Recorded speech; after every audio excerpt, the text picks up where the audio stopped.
మార్చేసుకున్నట్టు ప్రతి ఒక్కరు కూడా చిలవల పాలన చేసి మాట్లాడుతున్నటువంటి పరిస్థితి. సో వాస్తవాలు తెలుసుకొని విమర్శించే వాళ్ళు విమర్శిస్తే బాగుంటుంది. రాయపాటి అన్న గారు ఒకసారి మీరు రియాక్ట్ అవ్వండి. ఏంటి ఇప్పుడు మనకు సురేష్ గారు మాట్లాడారు, ఇటీవల మనం చూస్తున్నాం సోషల్ మీడియాలో కూడా పవన్ కళ్యాణ్ గారి మాటల్ని పెద్ద పెద్ద అక్షరాల్లో చూపిస్తూ ఉన్నటువంటి పరిస్థితి, ఏమంటారు సార్? ప్యానెల్లోని పెద్దలకి, మీకు వీక్షకులకు నమస్కారం సార్. సభ సాక్షిగా పవన్ కళ్యాణ్ గారు ఏం మాట్లాడాలి అని డిసైడ్ చేసేటువంటి రైట్ మిగతా పార్టీలకి లేదు. అందులో ఎస్పెషల్లీ వైసీపీ పార్టీ నుంచి అస్సలు లేదు. కారణం చెప్తాను. నిన్న జరిగింది మా పార్టీ సభ. మా పార్టీ సభలో మా పార్టీ అధ్యక్షుల వారి మనోగతం ఏంటి, ఆయన రాజకీయాల్లో ఎలాంటి విధానాలు కోరుకుంటున్నారు, మాకు ఎలాంటి దిశానిర్దేశం చేయాలనుకుంటున్నారు, దేశంలో ఎలాంటి మార్పులు ఆయన రాజకీయాల ద్వారా రావాలని కోరుకుంటున్నారు, ఆయన సపోర్ట్ చేస్తున్నటువంటి రాజకీయ పార్టీల ద్వారా రావాలనుకుంటున్నారు ఆయన క్లియర్ గా చెప్పారు. ఈ విషయాన్ని ఇక్కడ ప్రభుత్వ సభలు పెట్టి పోలీసు అమరవీరుల సంస్మరణ దినోత్సవ సభకు వెళ్లి ప్రభుత్వ సభది బోషడీకి అనే పదానికి అర్థం చెప్పిన వాళ్ళు, అమ్మ ఒడి అనే కార్యక్రమానికి బటన్ నొక్కడానికి వెళ్లి పవన్ కళ్యాణ్ గారి యొక్క వ్యక్తిగత జీవితం గురించి, భార్యల గురించి మాట్లాడినటువంటి వాళ్ళ పార్టీకి సంబంధించినటువంటి వైసీపీ పార్టీ వాళ్ళు ఏ సభలో ఏం మాట్లాడాలని తెలియనటువంటి వైసీపీ వాళ్ళు ఇతరులకు సూక్తులు చెప్పకూడదు. ఎందుకంటే గత 5 ఏళ్ల పాటు జరిగినటువంటి పాలన, చేసినటువంటి దరిద్రం అంతా కూడా ఇప్పుడు ఇవాళ గజనీలై కొత్తగా వీళ్ళు మర్చిపోయినా ఆంధ్రప్రదేశ్ ప్రజలు గజనీలు అవ్వలేదు కాబట్టి ప్రతిదీ గుర్తుంది, ప్రతిదీ గూగుల్ చేస్తే అన్ని వచ్చేస్తాయి. కాబట్టి మనం పాటించినటువంటి నీతులు, సూక్తులు ఎదుటి వాళ్ళకు చెప్పకూడదు. ఇది గుర్తుంచుకోవాలి వైసీపీ వాళ్ళు ఫస్ట్. రెండోది సార్, ఇక భాషా విధానానికి వచ్చి క్లియర్ గా మాట్లాడాల్సి వస్తే, ఒకటి, పవన్ కళ్యాణ్ గారు ఎక్కడా కూడా మాతృభాషను విస్మరించండి అని చెప్పి చెప్పాల. ఎందుకంటే తెలుగు ఖచ్చితంగా ప్రాథమిక విద్య స్టేజ్ లో స్కూల్స్ లో కంపల్సరీగా ఉండాల్సిందే అని పట్టుబట్టి మరి గత ప్రభుత్వం, వైసీపీ ప్రభుత్వం ఇంగ్లీష్ ని చేస్తే తెలుగును విస్మరించి ఇంగ్లీష్ ని కంపల్సరీ అని చెప్తే దానికి అడ్డం తిరిగి మరి ఖచ్చితంగా ప్రాథమిక విద్య మాతృభాషలో ఉండాలని చెప్పేసి ఎదురు తిరిగి నిలబడింది పవన్ కళ్యాణ్ గారే. ఆ విషయం మీద పెద్ద ఎత్తున జగనన్న ఇంగ్లీష్ విద్యను బోధించబోతే పేద పిల్లలు ఇంగ్లీష్ చదవకూడదా, అందుకే వాళ్ళు అడ్డం పడుతున్నారా అని చెప్పేసి పెద్ద ఎత్తున పవన్ కళ్యాణ్ గారిని దుర్భాషలాడినటువంటి ఈ వైసీపీ పార్టీయే ఇక్కడే ఉంది. మనం తెలుసుకోవాలి ఆ విషయం. మాతృభాషను గౌరవిస్తూనే ఉద్యోగ వ్యాపార రంగాల్లో అభివృద్ధి కోసం, ఒకటి జాతీయ భాష, రెండు అంతర్జాతీయ భాష నేర్చుకోవాల్సినటువంటి అవసరం ఉంది. వాళ్ళ ఉద్యోగాల కోసం, మన కెరియర్ కోసం, మనం డెవలప్ అవ్వడం కోసం, అలాగే దేశ భౌగోళిక పరిస్థితులు, దేశ చరిత్ర, దాని పట్ల ఉన్నటువంటి గౌరవాన్ని పెంచుకోవాలన్నా సరే ఇతర భాష వచ్చి ఉండాల్సినటువంటి అవసరం ఉంది అనేది పవన్ కళ్యాణ్ గారు చెప్పినటువంటి వాదన. ఇందులో మీకు ఎక్కడ తప్పు కనిపించింది? ఎవరిని కూడా ఏ స్టేట్ ని మాతృభాషను విస్మరించండి అని చెప్పేసి అడగలేదు, చెప్పలేదు. మీ మాతృభాషకు మొదటి ప్రయారిటీ ఇస్తూనే తదుపరి 2 లాంగ్వేజెస్ నేర్చుకోండి. అందులో దేశంలో అత్యధిక రాష్ట్రాలలో వాడుకలో ఉన్నటువంటి హిందీ భాష నేర్చుకోవడం ద్వారా భవిష్యత్తులో మనకి విద్యా, ఉపాధి, ఉద్యోగ రంగాలన్నింటిలో కూడా అవకాశం కలిగిద్ది. ఆంధ్రప్రదేశ్ లో ఉద్యోగాలు దొరకట్లేదని కానీ, లేదంటే ఆంధ్రప్రదేశ్ అని కాదు, ఎవరికి వాళ్ళు మాతృభాష వాడుతున్నటువంటి రాష్ట్రంలో ఉద్యోగాల కల్పన అనేది కష్టమైనప్పటికీ కూడా పరాయి రాష్ట్రాలు వెళ్ళినప్పటికీ బతకడానికి వీలుగా ఉండేలాగా జాతీయ భాష నేర్చుకోమని చెప్పారు.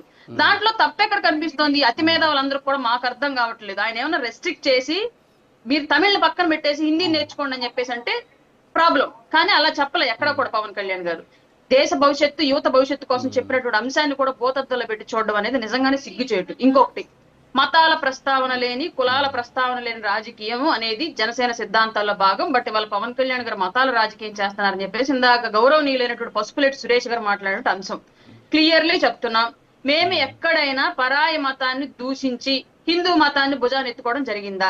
హిందూ మతాన్ని పాటిస్తూనే పరాయి మతాలను గౌరవిస్తున్నాం, వాళ్ళని కూడా రక్షిస్తున్నాం అని చెప్పేసి క్లియర్ గా చెప్పినటువంటి ఏకైక వ్యక్తి పవన్ కళ్యాణ్ గారు. ఇప్పటి వరకు ఎవరు ఆ ధైర్యం చేయలేకపోయారు. మైనారిటీ వర్గాల మీద దాడులు జరిగితే గొంతెత్తారే తప్ప మేజర్ గా ఉన్నటువంటి హిందూ మతం మీద దాడులు జరిగితే ఒక్కళ్ళు మాట్లాడాలి. కారణం ఏంటంటే ఓటు రాజకీయం, ఓటు బ్యాంక్ రాజకీయం.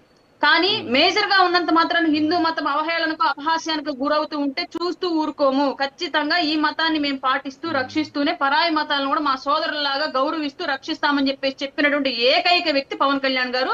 మీరు నాకు ఓట్లు వేయకపోయినా పర్వాలేదు, నేను నాయకుడిగా గెలవకపోయినా పర్వాలేదు, నేను సర్వమత సామరస్యాన్ని పాటిస్తానని చెప్పేసి ధైర్యంగా ఒప్పుకోగలిగినటువంటి ఏకైక నాయకుడు పవన్ కళ్యాణ్ గారు. అంత ధైర్యం ఈ వైసీపీలో ఉన్నటువంటి నాయకులకు ఉందా? ఉంటే చెప్పమని చెప్పండి. అట్లాంటి పరిస్థితులు గత 5 ఏళ్లలో ఎప్పుడైనా చూసామో చెప్పమని చెప్పండి. ఒక క్రైస్తవ ఇంకో జస్ట్ ఎగ్జాంపుల్ చెప్తాను సార్, ఇప్పుడు జరుగుతున్న విషయం చెప్తాను, ఈ విషయాన్ని క్లియర్ గా చెప్తాను. రీసెంట్ గా కోనసీమ జిల్లాలకు సంబంధించినటువంటి ఒక వ్యక్తి స్థానికంగా ఉన్నటువంటి తనున్నటువంటి పరిసరాల్లో అసలు ఎలాంటి అనుమతులు లేకుండా చర్చల నిర్మాణం చేపట్టారు. కుటుంబ నివాసాల మధ్యలో చర్చల నిర్మాణం ఉండడం మూలంగా పొద్దున్నే మైకులు పెట్టడం మూలంగా డిస్టర్బెన్స్ అవుతోంది, ఇతర కులాలు ఇతర మతాల వాళ్ళు కూడా ఉన్నారు, కానీ వాళ్ళని సౌండ్ తగ్గించుకొని పెట్టుకోండి అంటే వాళ్ళు వితండవాదం చేస్తున్నారు. కాబట్టి గౌరవనీయులైనటువంటి పంచాయతీరాజ్ శాఖ అండ్ రూరల్ డెవలప్మెంట్ వారికి పెట్టినటువంటి అర్జీ ఏంటి అంటే, అనధికారిక నిర్మాణాలను దయచేసి తొలగించండి జనావాసాల మధ్యలో అని చెప్పేసి ఒక అర్జీ పెడితే ప్రభుత్వం దానికి ఒక జీవో రిలీజ్ చేసింది సార్. ఏమని? అనధికారికంగా కట్టినటువంటి కట్టడాలను తొలగించండి చర్యలు చేపట్టి అని చెప్పేసి చెప్పింది. దానికి వైసీపీ పార్టీ ఏం సారీ మధ్యలో మిమ్మల్ని నేను ఇంటరప్ట్ చేస్తున్నాను. వాస్తవంగా ఆ రోజు జరిగింది ఏంటంటే, ఒక అతను సమాచారం కోసం అడిగాడు. ఏమి సమాచారం కోసం అడిగాడంటే, ఈరోజు రాష్ట్రంలో మొత్తం ఎన్ని చర్చలు ఉన్నాయి, ఆ చర్చలకు సంబంధించి ఎన్నిటికి అనుమతులు ఉన్నాయి, ఎన్నిటికి అనుమతులు లేవు అని చెప్పేసి మాత్రం ఆయన అర్జీ పెడితే దానికి సమాచారం ఇచ్చింది మీరు చెప్పినటువంటి రూరల్ డెవలప్మెంట్, గ్రామీణాభివృద్ధి శాఖ, తర్వాత పంచాయతీరాజ్ శాఖ ఏమని ఇచ్చిందంటే, సో ఓవరాల్గా ఇవి ఉన్నాయి, వీటి మీద ఒకసారి సర్వే చేపట్టండి అన్నారు. తొలగించమని ఎక్కడ రాలేదండి. సారీ, జీవోలో కూడా వాళ్ళు ఇచ్చినటువంటి ఆర్డర్లో తొలగించమని కూడా ఎక్కడ చెప్పలా. ఫస్ట్ వేటికి అనుమతులు ఉన్నాయి, వేటికి అనుమతులు లేవు అనేటటువంటి వాటి మీద ఒకసారి విచారణ జరపండి అని మాత్రమే వచ్చింది. సో అదొకటి మీరు కరెక్ట్ చేసుకోండి. Carry on. అవి ఏం జరిగిందంటే, నెక్స్ట్ అప్పుడేం చేశారు వీళ్ళు వైసీపీ గ్రూప్స్ లో అండ్ కమ్యూనిటీ గ్రూప్స్ లో ఏం తిప్పారు, బీజేపీకి అనుకూలంగా పవన్ కళ్యాణ్ గారు ఉన్నారు కాబట్టి, బీజేపీ అనేది మతతత్వ పార్టీ కాబట్టి ఈ రాష్ట్రంలో క్రిస్టియన్లను ఇబ్బంది పెడుతోంది అన్నట్లుగా వీళ్ళు తిప్పారు. వీళ్ళు గ్రూపులు నా దగ్గర స్క్రీన్ షాట్స్ తో సహా ఉన్నాయి. నేను ఆ రోజు వీడియో కూడా చేశాను, సంబంధిత కమిషనర్ గారిని కన్సల్ట్ అయ్యి ఆయన ఇచ్చినటువంటి దాన్ని బట్టి వీడియో కూడా చేశాను నేను క్లియర్ గా. రెండోది, ఇప్పుడే మాట్లాడుతున్నారు మళ్ళీ అక్కడ కాశీనాయన గారి ఆశ్రమానికి సంబంధించి అక్రమ నిర్మాణం జరిగింది. అది టైగర్ రిజర్వ్ జోన్ లో అక్రమ నిర్మాణం జరిగింది. 15 ఎకరాల మేర టైగర్ రిజర్వ్ జోన్ ఆక్రమించి నిర్మాణాలు జరిగాయి.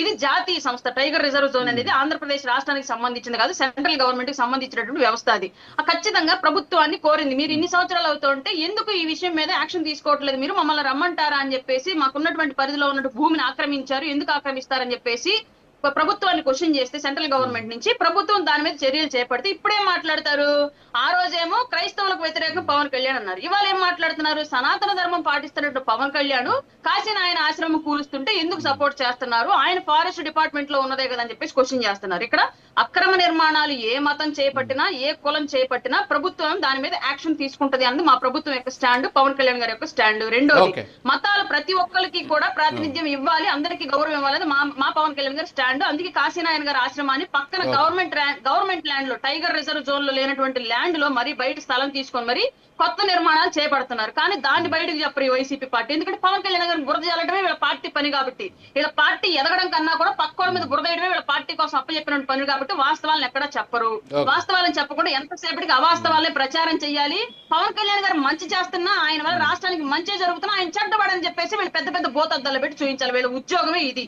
అందుకే వీళ్ళ పవన్ కళ్యాణ్ గారు ప్రతిసారి వ్యతిరేకించింది. ఈ జగన్మోహన్ రెడ్డి వీళ్ళందరినీ పోషిస్తుంది కూడా ఇందుకే. ఓకే కర్ణాటక ఆంజనేయ రెడ్డి గారు చెప్పండి, ఏమంటారు ఓవరాల్గా అయితే? రాజు గారు,